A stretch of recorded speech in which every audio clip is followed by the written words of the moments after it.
فناننا الجميل خفيف الدم خفيف الظل كابتن أسامة ياسين. اهلا بحضرتك. اهلا بيك.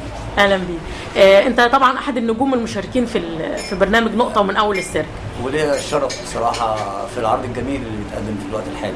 رايك ايه كفنان؟ هل اضاف ليك جديد؟ رايك كفنان برضو، هل هو العرض ده اضاف للسيرك عامه والمكان ده جديد؟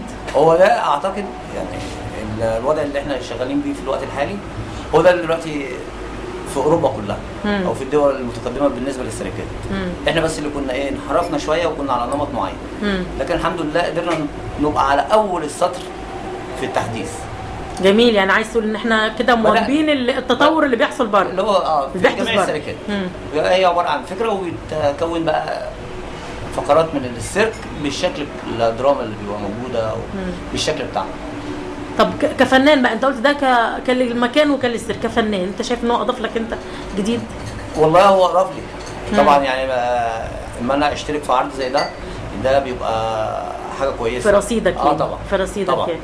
نستمر ولا لا طبعا؟ يعني هو المفروض رايك ان الاداره تستمر في الخطوه دي؟ لا المفروض يستمر ويتعمل، يعني تتعمل مثلا الشكل ده يتعمل على اكتر من شكل، وفي جزء منه موجود هنا وفي جزء بيسافر، بس يعني نفس الفكره موجوده وموجوده.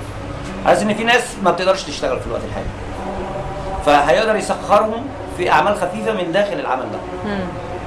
وده تبقى افضل حاجه في الوقت الحالي، ما تبقاش نمط معين ان ليا فقره بخش اديها تبقى وظيفه، عشان نخلع بقى من حته الوظيفه دي. طب انت شايف ان في حاجه ممكن نضيفها انت كفنان كرؤيه فنان؟ شايف ان في حاجه كانت ممكن تضاف للعرض وما اتضافتش؟ هي قله الامكانيات بس، هي في الوقت الحالي هي اللي كانت ضغط، لان تقريبا كل اللي شغالين مجهود ذاتي. حتى مخرج العرض الدكتور محمد شافعي كل ده مجهود ذاتي. يعني ما حدش جاب له حاجه مثلا. يمكن احنا بنصرف على العرض ده من جيبنا الملابس وكده، في ناس جابوا على حسابهم الملابس والادوات كل حاجه. يعني انا واحد من الناس، لبس، مكياج، معدات شغال بيها، كل ده بيبقى بتاعنا شخص. انت اللي جايبه ده؟ كل ده على حسابنا، مش من ميزانيه الدوله ولا حاجه؟ مفيش.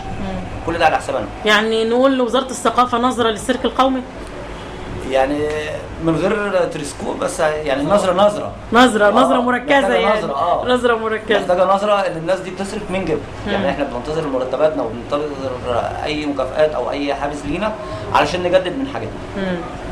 يعني يبقى هي فعلا نظره. شكرا يا فندم، الف شكر يا كابتن ياسين، الف شكر. طيب. شكرا يا كابتن.